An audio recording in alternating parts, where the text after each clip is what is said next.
recording. I don't know if it's going to work, but we'll see. I think the most important thing is that this lesson is specifically for you guys because I focused on the mentorship thing, and then based on what you built for mentorship, I want to explain a bit about the concepts of testing, and I think it's nice because you guys know exactly what you did for mentorship.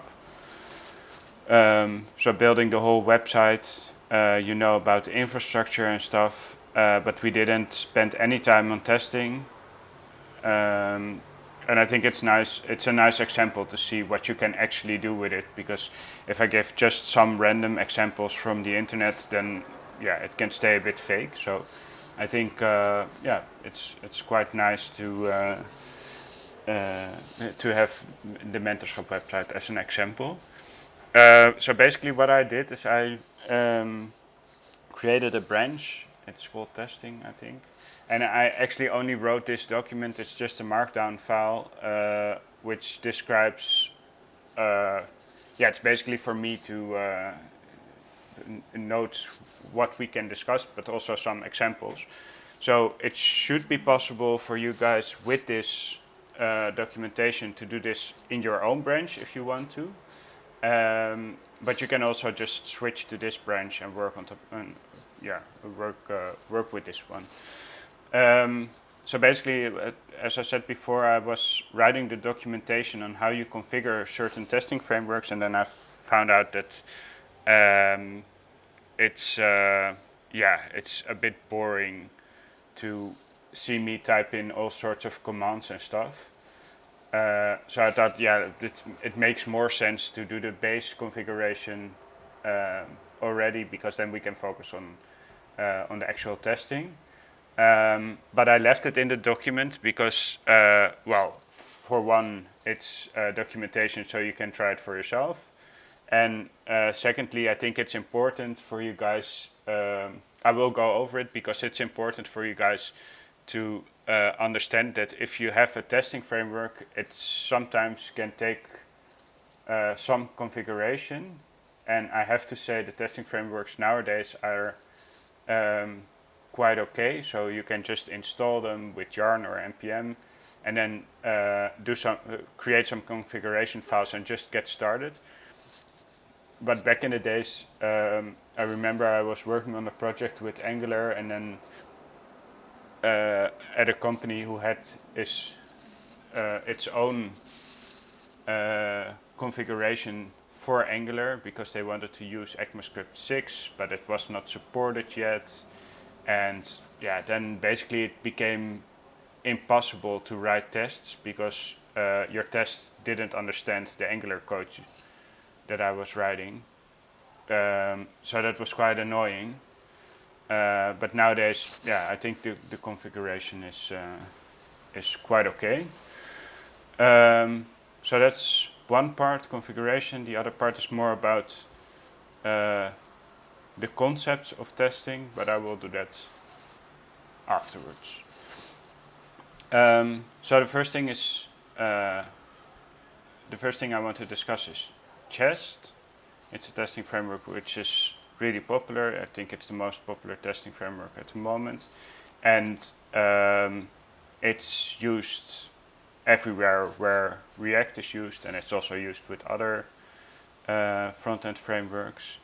And it's just a package, an npm package which you can install, and basically you install it just with that was not what I meant. You can just install it with running the command to install it. So we're now using Yarn in this project, but you can also do an npm install and then save dev to install Jest. And then there are some other packages that are used a lot together with Jest to just configure Babel and stuff. And in this specific case, we're of course using Gatsby. So you have to install also a package called Babel preset Gatsby, and I have no idea what it does, but this is what the documentation says. but it's important for you guys to know that Jest on its own is not per se a package for React. It's certainly not per se a package for Gatsby. So when you're using Gatsby, you might want to have to configure some things to make it work with Gatsby. And the big advantage of this nowadays is that testing is taken so seriously that you can actually find in the documentation of Gatsby how you can install Jest. So probably also the other way around. In the documentation of Jest, you can probably also find how you can install it for Gatsby. So that makes it easier to configure. So basically you install the package, then you have to do some configuration in a Jest config file, which I won't go over specifically because this is also just in the documentation of Gatsby why you need certain parts, but it's not that interesting for now. The same is with Jest preprocess. That's also a file you have to create, which does some pre-processing stuff. For some reason, you need to create a file mock in a mocks folder. I don't know what this does. I actually didn't really understand this, but it said in the documentation you had to do this. So I thought, okay, let's do it. We can also try out if it still works if you remove this part.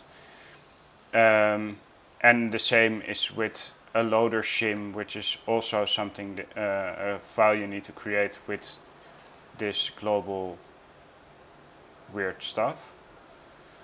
And then we have to mock Gatsby. I will go into more detail about what the concept of mocking is, but in this specific case, we're mocking Gatsby, which means that Gatsby is of course also a library on its own, and because we are using Gatsby under the hood in all the components, because Gatsby is the framework that actually renders the application, the application runs on Gatsby, but we don't want to test if Gatsby works correctly. We want to test our own code.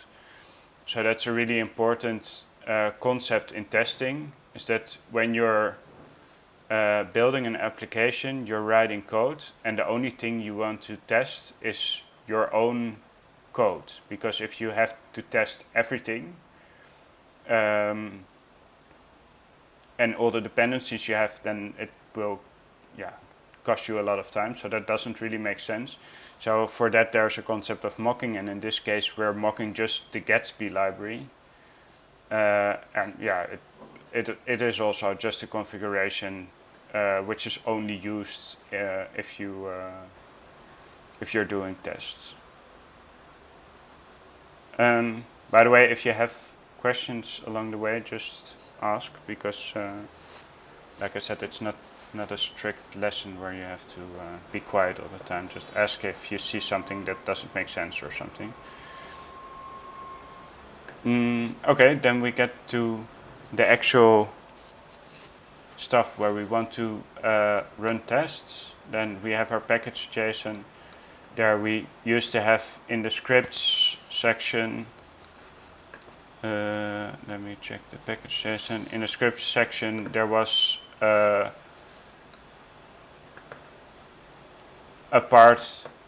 command for tests, and it said something like let's implement tests or something.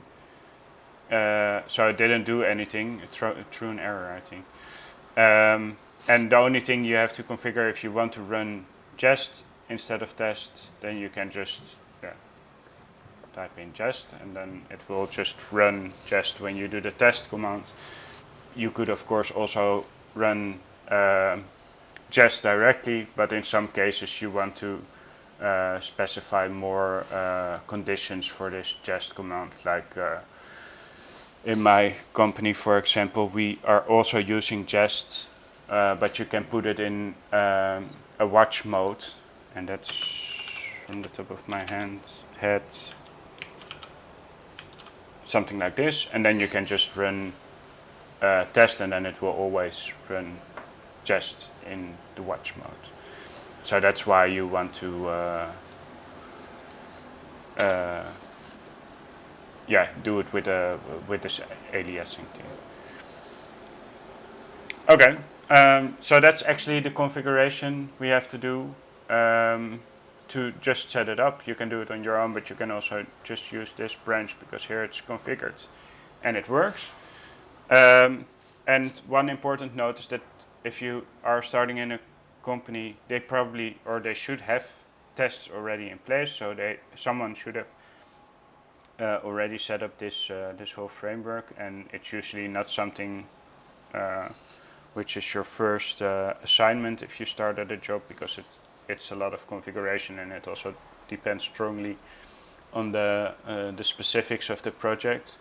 So I don't expect you to right away have to set up something like this, but if you have to, you can use this documentation, of course. The only problem is that this is specifically for a Gatsby application. So if you are doing something entirely different, then you might have to look into the specific documentation for that library or setup you have there. Okay, and then we can actually get started with writing tests. And one thing that was new for me in Jest when I first started with Jest, I don't know if it's something they came up with or that it's something they just copied from another library, but you can create snapshots. And a snapshot is basically, in this case, a representation of a component that you've built. So we have created a styled component, the A component. Let me open it up. It's a lot of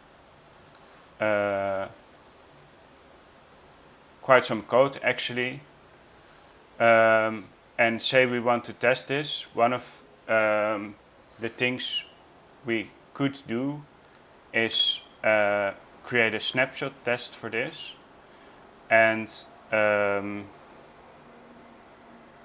in general, when you do component testing, it's kind of it was kind of difficult for me from the Gatsby perspective, because you have this pages folder, and as you see also in this folder, all the files are just single components, just one file. And what you see a lot in React applications is that you have, say, components, then styled and base, and then not only an A file, but first a folder called A or called box, and then in that folder there's the actual code for the component, and sometimes you have translations in that same component folder, or the CSS separated in a folder. But since we're using styled components a lot and Gatsby with the pages folder, it's all single files. So in most applications, and that's also important if you are looking for the right place to put the file for your tests, you have this folder. So say in this base folder we would have a folder called A, and then in the A folder we would have the JavaScript and the CSS and stuff, and that's normally also the location where you would put your test file. But because we don't have this, in this case I will just create an __test__ folder, because that's for some reason how Jest likes it. So in this case I will have a base, and then I will do tests here, and then in this folder I can write all the tests for all the components that are in this folder actually. So I could create a test for A, for box, for button, everything. So for this example I'm only going to create one for A, and then the naming convention is that you have the same name for your tests as the file that you're testing. So in this case, it would be A, and then something like spec or test, and I think with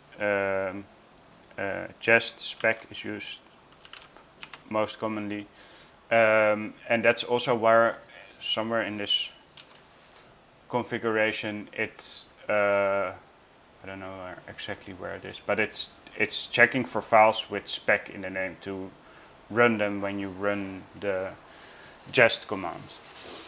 So yeah, basically we have our test file now, and what we can do is we can just copy this test.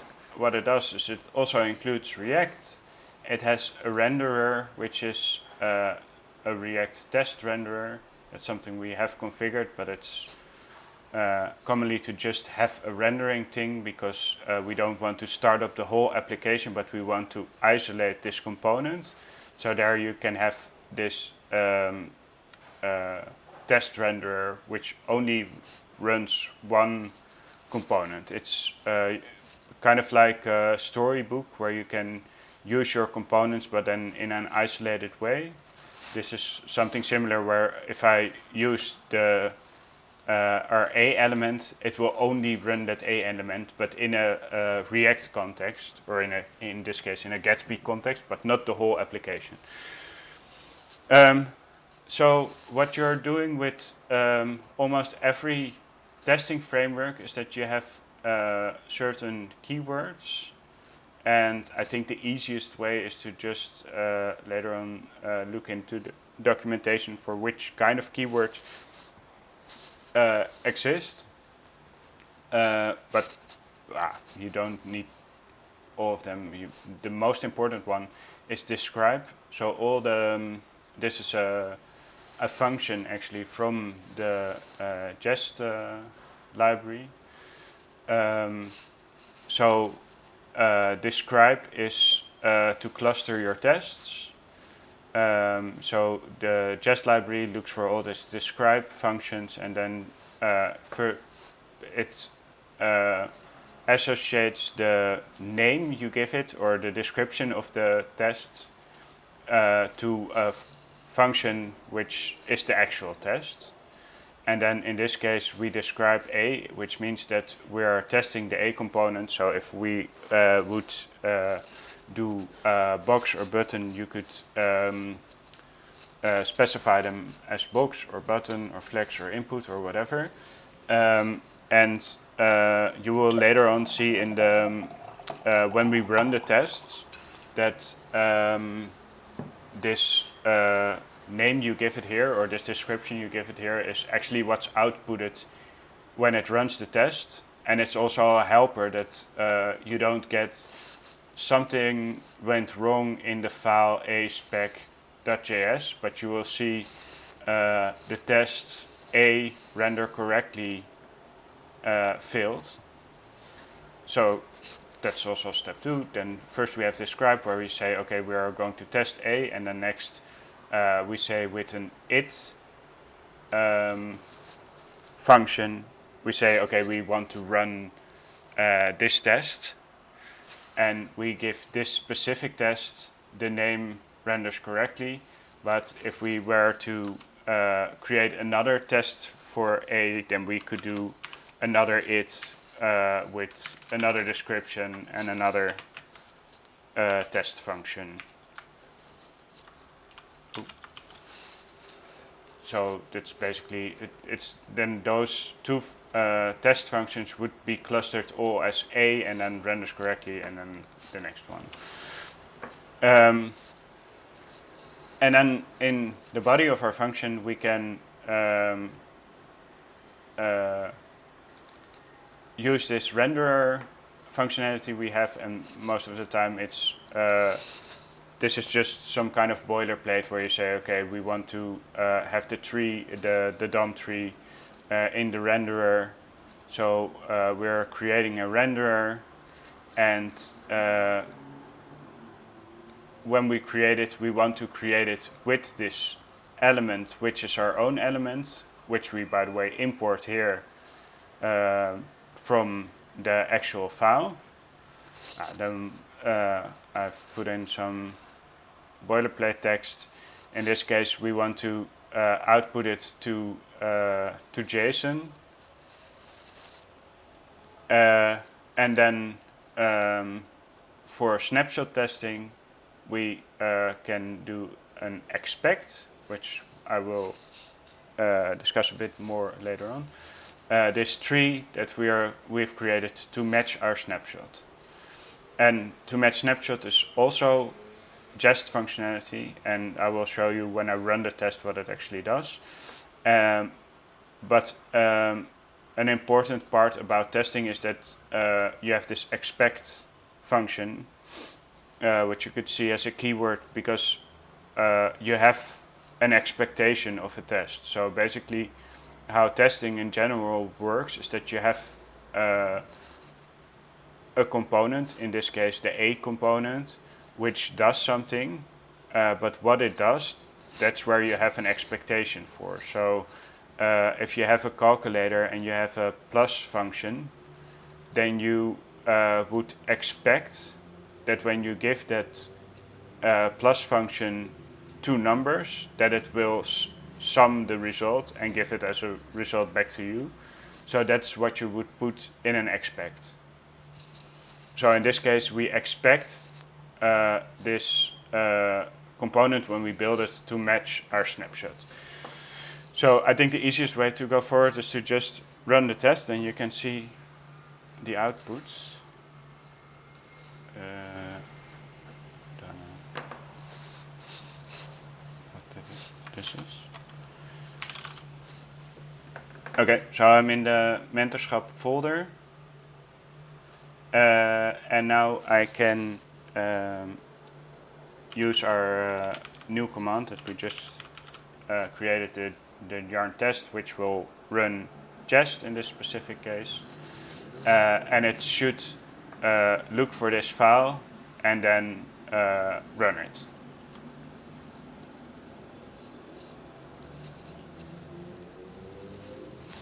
Oh, and it's important to know that testing is also often part of your building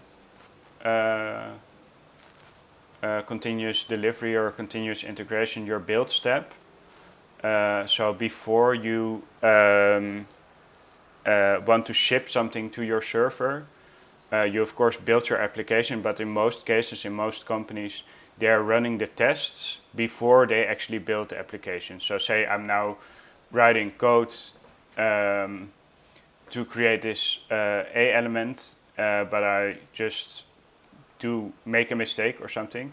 I don't want to get it into production, so then what we can do is we can run the test when it builds, and it's the final check before anything goes to production. So yeah, basically we run the test, but it's good to keep in mind that what you saw it before here, it's this was done in 21 seconds. That's because starting the whole Jest infrastructure and stuff can take some time.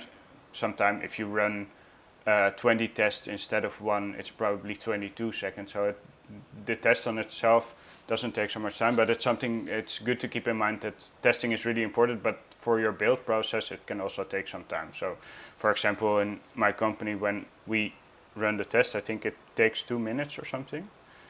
So that's, yeah, that's basically waiting time. Okay. Yes.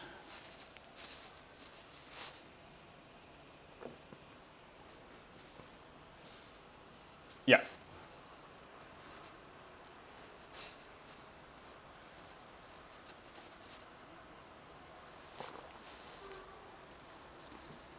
Yeah, yeah, yeah. So what you if you run Jest, it will just search for all these spec files, and it will run them all. But what I said before is that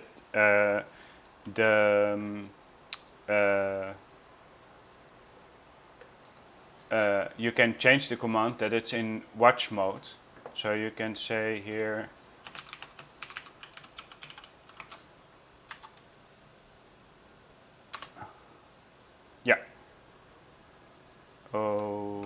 does it work like this?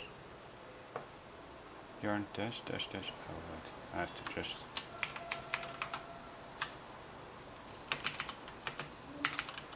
Do it like this.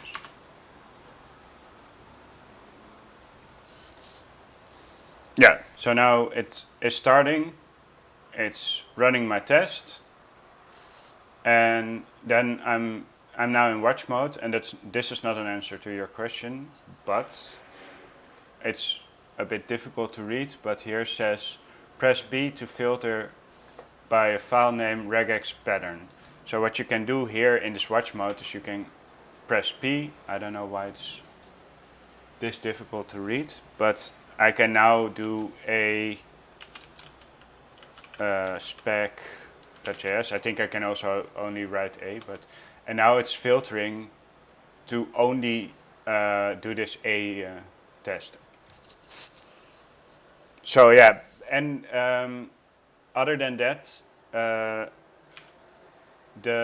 it's now running only the a spec because I gave that pattern to the jest command basically, but it's smart enough by itself that if I run in the watch mode and I would say okay run everything, then it will run all the tests and everything pass, or everything will pass now because the test is correct. But if I change a file that's not related to a, then it will not run the a test. So it will do some matching on, oh, okay, you have now changed something in your donations page that's not related to a at all. So I will not run the a tests. But if I have, if I change something that's used in the a test, or that's used in the a component, then it will also rerun those tests. So it has some cleverness to figure out which tests are important to run. It's also a bit dangerous because sometimes it doesn't run a test which is actually failing. So it's also always good to when you really think you're done with testing and with writing your components to just run everything, and then you will see that everything is still passed or something could fail. But basically we were writing a snapshot test, and what it does is you can see now here in my test folder, it has also created a snapshot folder, which holds my snapshots. And in this case, it's only a snapshot for a, and it's called a spec.js snap. So it will relate also to the file name you gave it. And what it does is it creates this file, which has my name, which I gave it, right? Yeah, renders correctly. The one is because I can have multiple of those. And it's basically a link now with a class name which is added by the styled library, probably. And then my text and yeah, just this is the whole tree we have now, but this is a simple component, of course. But if you have a more complex component, which is an actual tree, then you would see the actual tree here. But I think this is a good example because you can just see how simple it is, and that it's not actually the A component, but it's a link component that it has added. So you can see that it actually done what we expected to do. But yeah, just in a string format now as output. And what's interesting about this is when I change the text here, and I go back to my tests, then you'll see.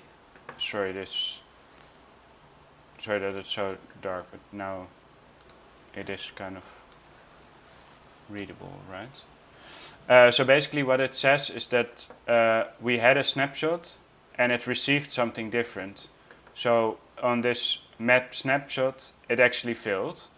And then you will also see what the differences are. So here it says, okay, the snapshot I have is something that says a styled link, and I only received a link.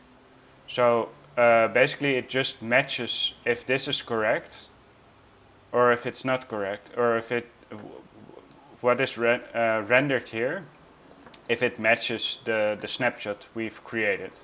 And in this case it doesn't. And of course this is a bit of a silly example because now I just changed uh, the test.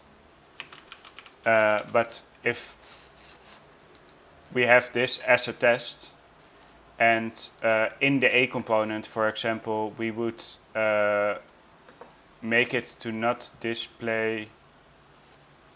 I'm not sure if it works like this. Not display the text. So I'm changing the component now. Oh, this is not actually how it works, but basically what you would do with a snapshot test is that you write the test of an expected result, and if I now change the component, then it will say, okay, but you the result you made does not match the snapshot anymore, because when you use an A component, we expect that the text is actually rendered in an anchor tag, but the text is now not rendered anymore. So then the snapshot will alert you that it doesn't match anymore. So yeah, that's basically it for snapshots. And an important part about one last thing about this is that in some cases you want to change the snapshot. So say I'm now expecting that it actually returns a link, so the test will fail in this case. Then I can.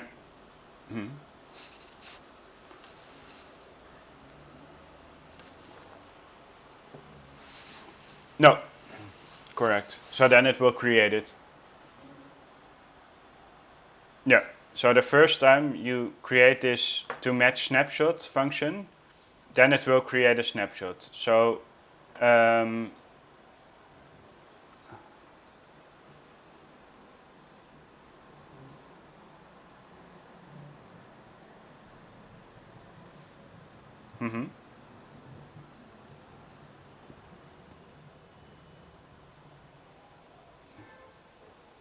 yeah, because if I want a link in an anchor tag as a result, but I'm writing here something completely different, then the first time it will create a snapshot with this text. So that's why it's always good to check the snapshots if it actually represents something that you expect actually. So that's basically how you want to do this. You create a snapshot test. You check if the snapshot is actually as you expected, and if it is, you can be sure that this is now your base situation.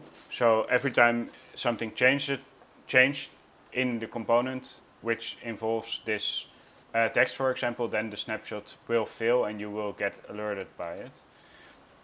So yeah, the first time it creates a snapshot, so it's good to check if the snapshot is actually as you expected. That was a really good question. And say now I have the test changed, and this is actually how I want it to be. Then I can update the snapshot with the U letter, and now the snapshot is updated, and you will see here that it's now a link. So that's how you can update snapshots. So this is really, snapshot testing is really powerful.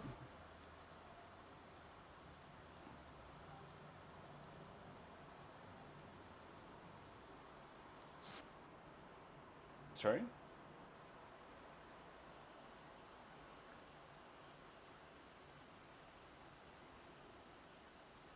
Oh yeah, you can, if you are in watch mode, you can use the U key, and then it will update the snapshot.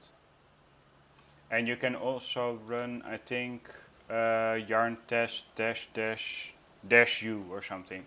But that's in the documentation. I always use it in watch mode, and then you can just write U to update the snapshot. So then, yeah, we have updated snapshot, and I think it's important. This snapshot thing is really powerful because if you have a small component like the A component, you can create a snapshot, and you can also create multiple snapshots. So if I now create another it, oh,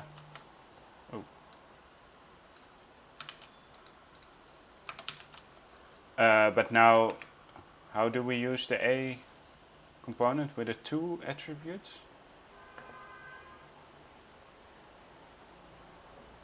Yeah, probably.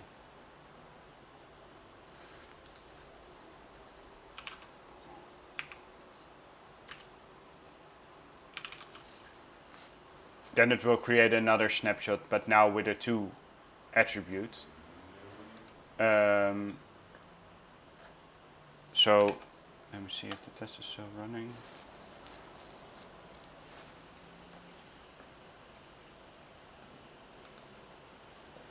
What? Yeah, so now it created a second snapshot, but this time with the href attribute. So what? So normally, how you would write tests back in the days before we used snapshots, is that you would create a test file where you would say, okay, I'm using this capital A element. I expect it to create a lowercase a element, and on my capital A element, I'm using a to attribute, but I expect it to create an href attribute with the same value. So that would be a lot of a lot of lines and a lot of complexity for writing your tests. And basically, what you could do here with one single snapshot is you can see that all this is actually happening. You only have to check if the snapshot is actually correct and as you expected. And now every time you basically test that the functionality is working, so it will always create this A with an href. And if you now would in the A element would change that this is not an anchor, an href thing anymore, but it will be another attribute name, then it will fail and you will see that your test is failing, and then you can see, oh, okay, but I'm using it as a 2 everywhere, so I have to correct something in my code. So that's where snapshots are really handy, that you can can see the result right away. Let's see, this is all discussed. Then something else that's a more conceptual thing about writing tests in general. I was looking for an example, and then this donation thing was the first thing that I found, which has complexity, which is interesting to show what testing can do. Because in the donation file we have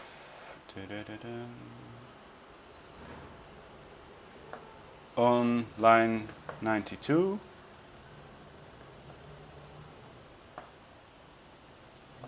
we have this onSubmit function, which over here does some sanitation and cleaning up on the amount. So basically what it does is we have in our payload, we have an amount. It will take that amount, multiply it by 100, divide it by 100, and then have it a fixed number of 2. So it makes total sense to write this functionality in this line, But if we would do the same logic somewhere else, then we would have to rewrite this. So to make it more dry, you could move this to an actual function.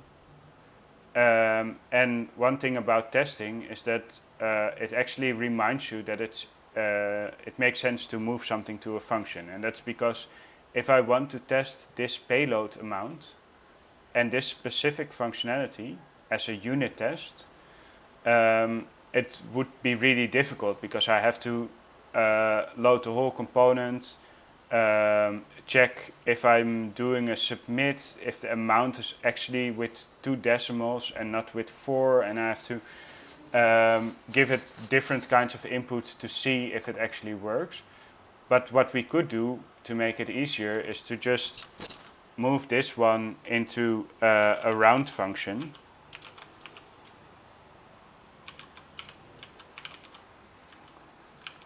Which we pass the sorry. Oh, someone is not muted. To move it outside of our component and just have a function here.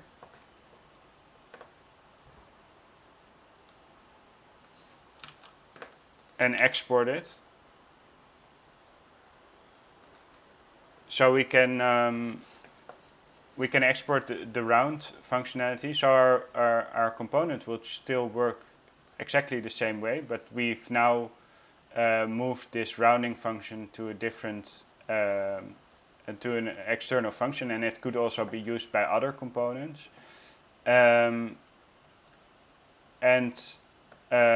We can now create a test. So in this folder, let me see. This is stat, this is components. I will also create this test folder, and I will create a file donation form spec in there. And in this file, why is it re-rendering this stuff all the time? I can write a test. And what I can do in this test is I will import React again. I will only import the round function from the donation form. And then my test would exist of, again, a description. And now I expect that when I call this round function with the number 20, that the result is a string of 20 with 2 decimals. And I could write 20 of those tests, but it's really easy to write the test and just only change the numbers. So if I would run this test,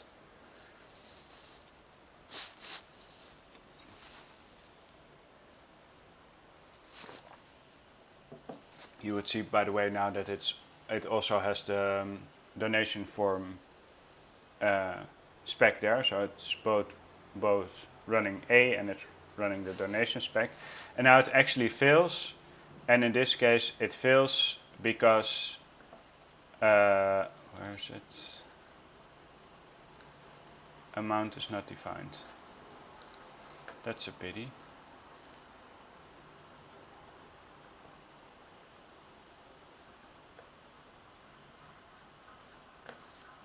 Exactly.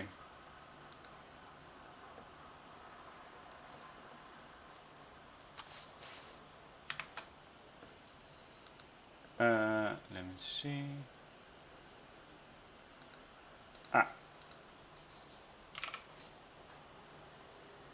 Also here.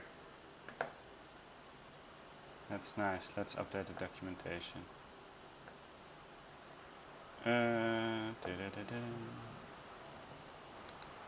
Somewhere here. Cool. Okay. So now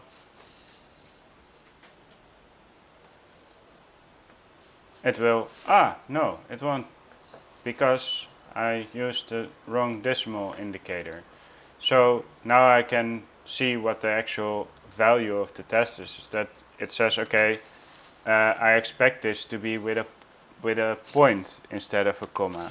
So I have to update my test because I actually expected it wrong, or I have to update my implementation. But it's a good trigger to see, okay, what is it actually that I expect? And this is, if I would do this beforehand, then it would call test-driven development. So basically, I could write this test and say, okay, at some point I want to send the amount to the backend, but I want it to be rounded by 2 numbers. So the best way to do this is to have a rounding function. And the first thing I could do is to write a test, because I already know what the rounding function should do. It should be called round, because that makes sense. I want to give it a number like 20, and I want, as a result, I want 20 in a string, but with 2 decimals. So I could write the test beforehand, and there are actually not that much companies who actually do this, but it is a way of approaching functionality, because then you first think about functionality and afterwards you are actually writing the code, the implementation. So yeah, this was this example. We gave it a number. It actually said, okay, this is not correct because we expected 20 with a comma and we received 20 with a point. So yeah, that's what testing can alert you to. Then a more advanced topic is mocking. So basically, like I said before, you want to write functionality that only tests your implementation. So if you look at our application, then we have, for example, we make Axios calls also in the donation form file. And we are using Axios to get data from the backend, but we don't want to test if Axios works correctly, and we also don't want to test if the backend actually gives the right response, because then we have a dependency on if the internet connection, for example, works. So I can write one test, and depending on if the internet connection works or doesn't, the result of the test will be different, and that's not something we want. So that's where mocking comes in. So basically what you can do in this case, we can mock Axios, and we can say, okay, with jest.mock, we can say, okay, mock Axios, and if I get an Axios get request, then I can mock the implementation and give a promise back, because the get request expects promise as a result. And I can write my own response object, and every time I run this function, it will actually give me this response instead of the actual Axios call. So that's a powerful tool to do mocking. Then next, I will speed up a bit, because otherwise Suhaib is missing everything important. Yeah, another thing that's cool is there is a, well, it was quite new to me. You have this testing library, and they have a specific implementation for React, so you can install it with yarn add or npm install, and then testing library /React. And it has all kinds of cool functionality, like firing events, like a click event, and you can get, if you have a screen object, so say we are creating an element and we call it screen for now, or the result, the DOM tree, we would store it in screen, then you can say, okay, get by text, and then you can see if this load greeting or something else is actually in the component you're rendering. And yeah, you have all other kinds of stuff, like you can wait for an actual response and then see if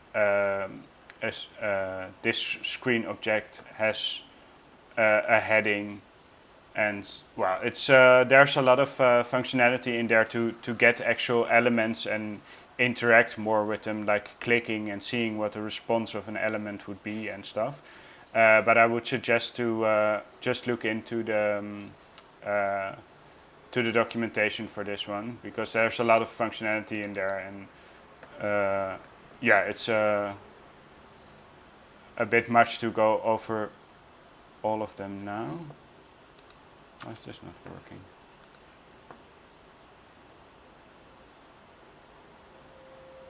Okay, that's really weird.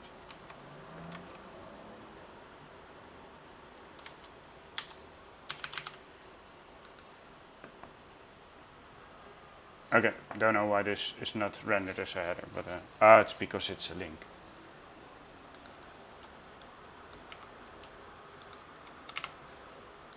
Okay, so that's testing library. I would suggest to just look into it and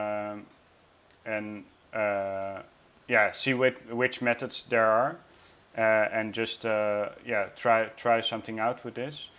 Then another thing that's really popular at the moment is Cypress, and Cypress has a whole different approach. It's also a library to write tests also in JavaScript, but then you are writing end-to-end tests, and I will give a small demo about this because it's the first time you see it, it's quite impressive.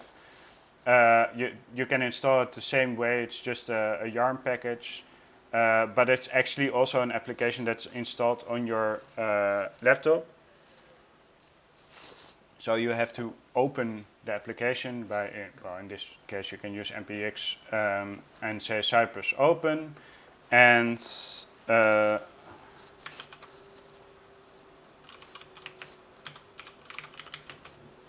yeah. Yeah, I hope the recording goes well, and otherwise I will also send you the link to this branch, and you can try it out yourself, or otherwise we can discuss it also later a bit more. That's also possible. And good luck, enjoy. Yes, you too. Bye bye. Okay, so I do Cypress open, and it's you can't see it because it's in my other screen, but it's now actually opening the application. It takes some time because it's a bit slow.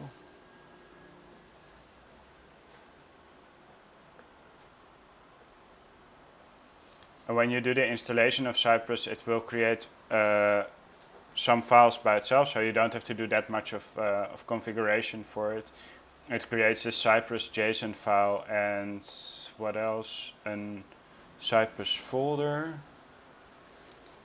So this Cypress folder, and this is how the application works. So in this case, I already created a sample spec. So it will create a Cypress folder. It has fixtures. That's something which you have to look into the documentation for this, because that's not in scope for this introduction.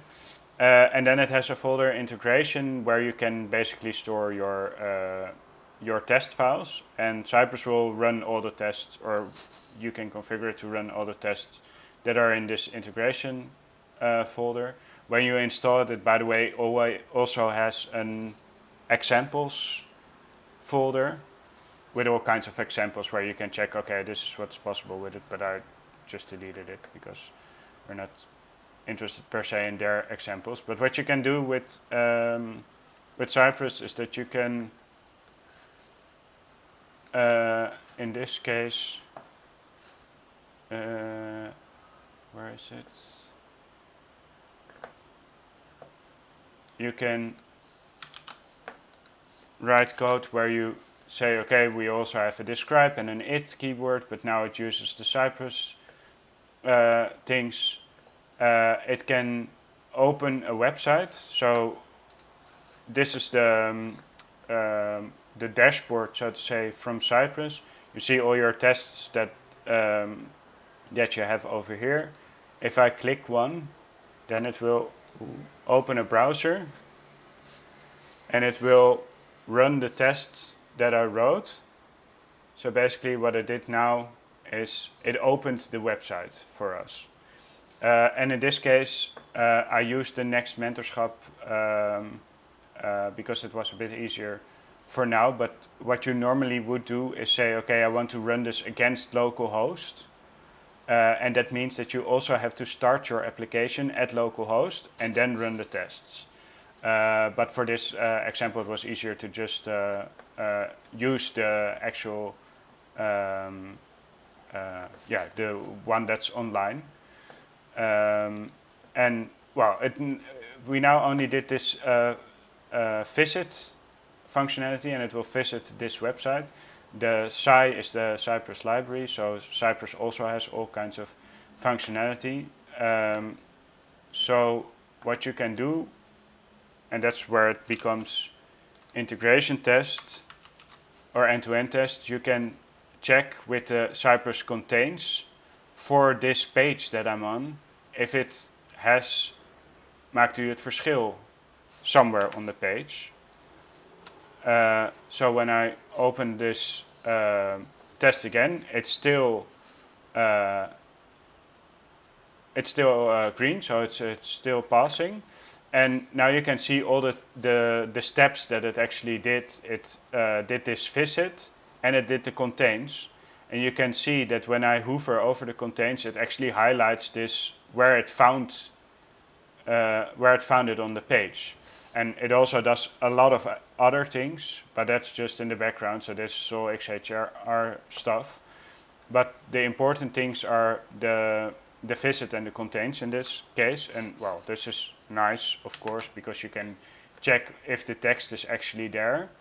But you can do all kinds of other stuff. You can also check if a button works. So in this case, I'm using the donate button, and then it will actually switch to the donate page. And on the donate page, I can say, okay, well, we're on the donate page. I want to click this send button and see if the validation actually works. So I can click on the verstuur button and see if the page contains amount must be number. Oh.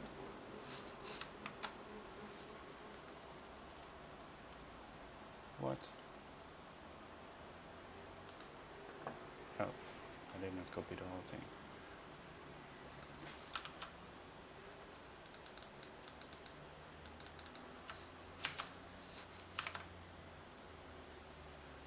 So now what it does is it visits first our web page, then it checks if maak het verschil is there, then it checks if the page contains doneer, it clicks that page, then it actually is loading the doneer page, all kinds of stuff going on, then it checks if it contains verstuur on the page.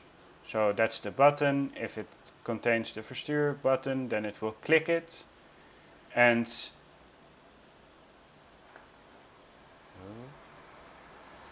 where's the other?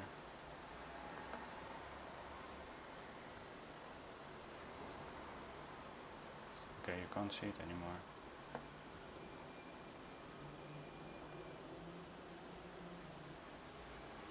Hey, this is strange because yeah, now it does work.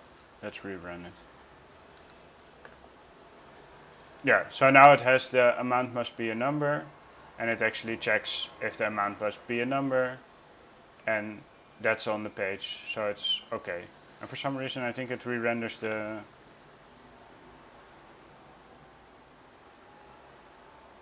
page afterwards.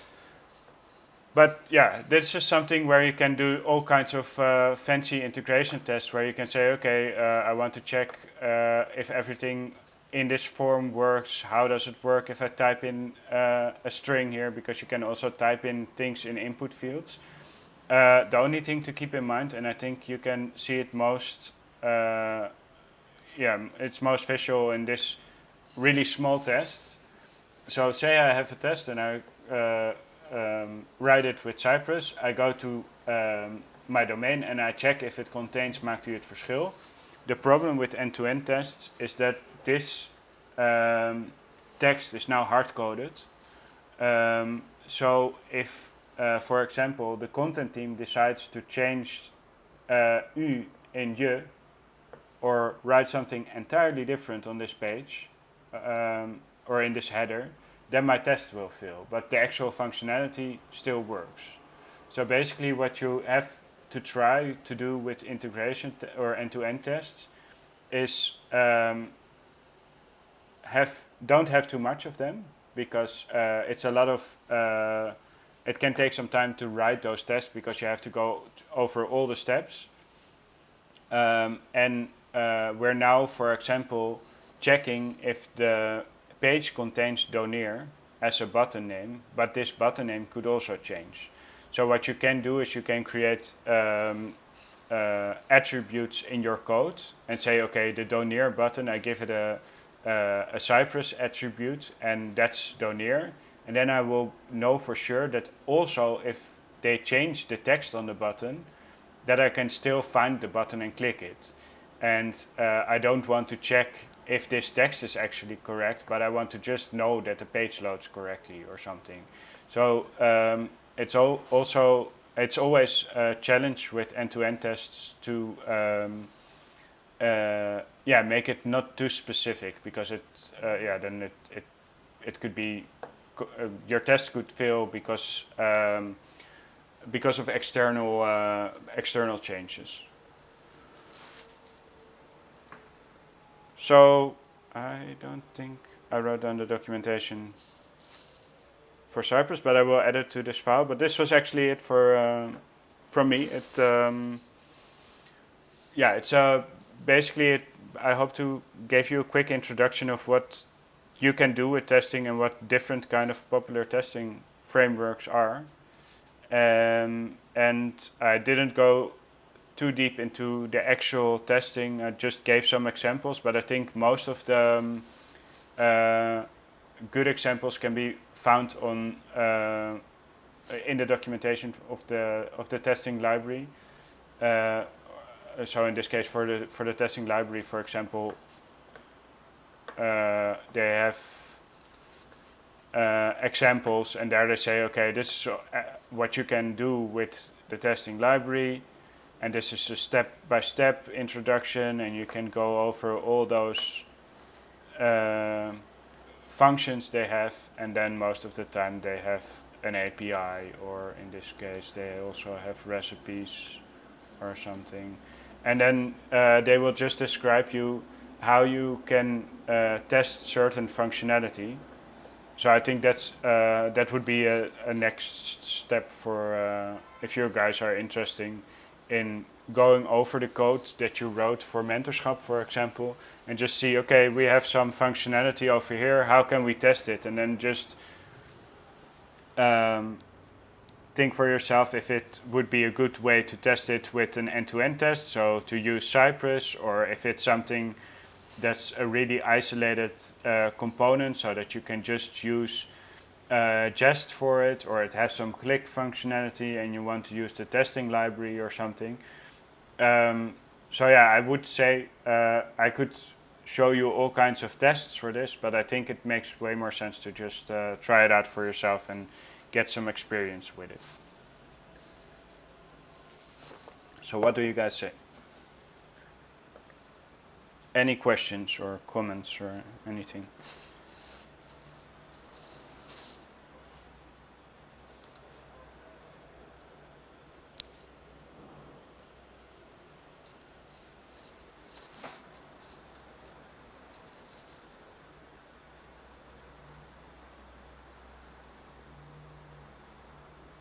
Yeah.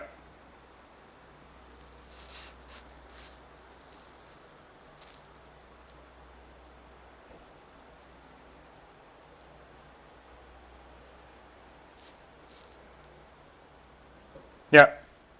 Yeah, and I think it's good to get familiar with testing, because it has its own functionality, like its own functions, really. So it can be a bit overwhelming when you first see a test file. But if you just look at your own code and just think, okay, I want to write a test for this functionality, that can make it way easier. And if you're starting at a company, then they will probably have tests in place.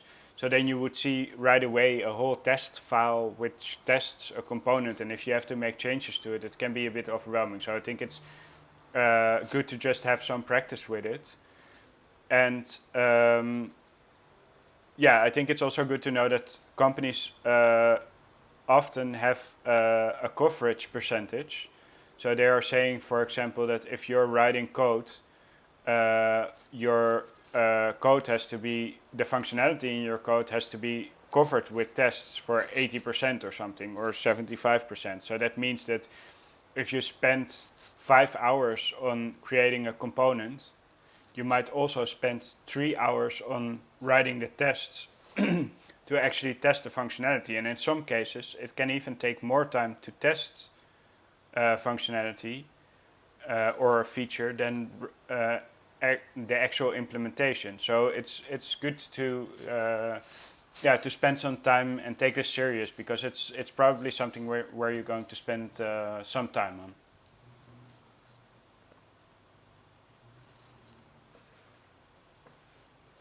Anything else, guys?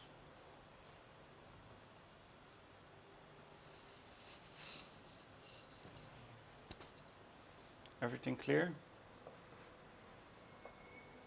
Okay, then I would say I will share the branch. I will push and share the branch, and then you can look at the code, and yeah, I would say just get started with it and ask as many questions as you can think of, because then together we can really look into how the testing concept works.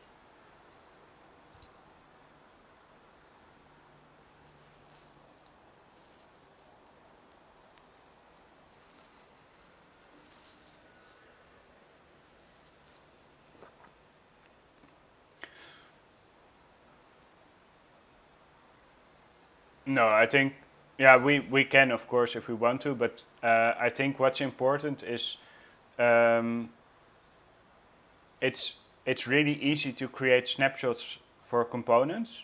So that's something I would start with, and then you can, for example, quite easily create a snapshot for every component. Then you have the basis covered.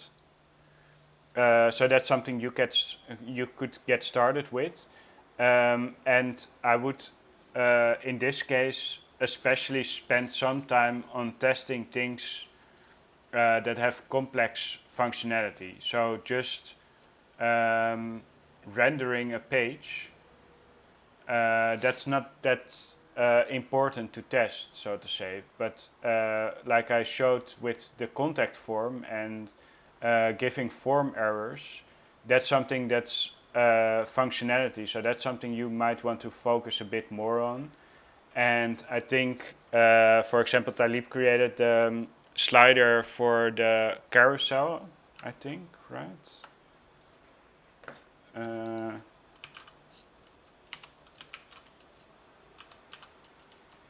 So this thing, where you have an image and a text, and you could say, okay, I have this this title, for example, but if I click on this button, oh, that stays the same. Sorry, bad example. The name changes, so you can see, okay, I expect that when I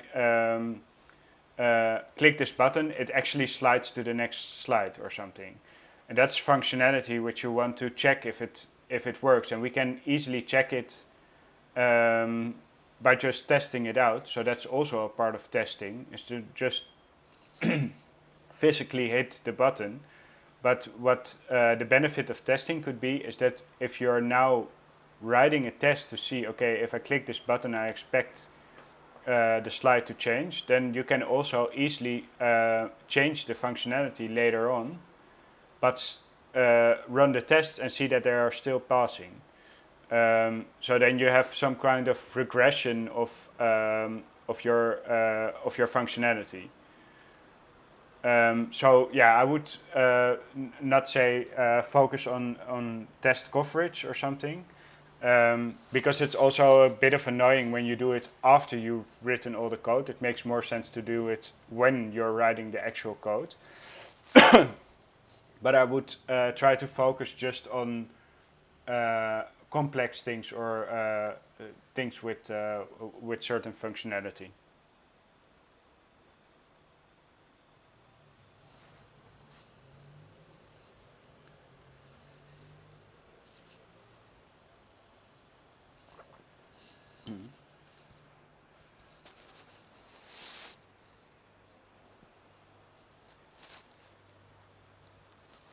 Sorry?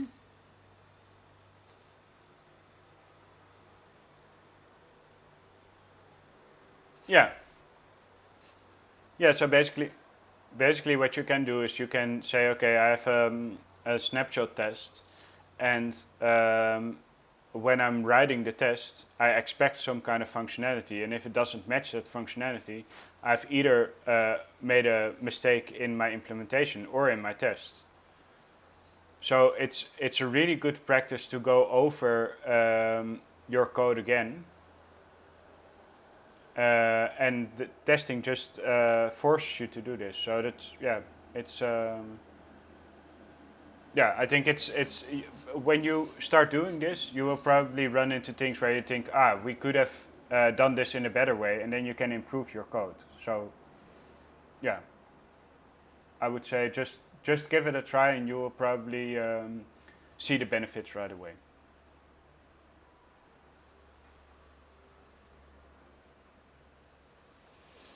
Okay. Well, let's do it, I would say. And yeah, if you have any questions, just ask, and then I will I will try to answer them. And maybe you can also answer questions of others, because it's in the end it will be a team effort.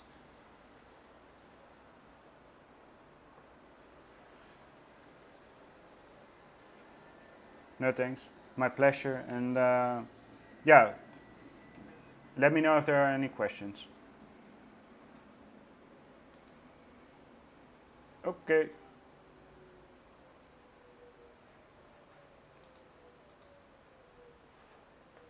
Okay. Bye guys. Talk to you later. Ciao.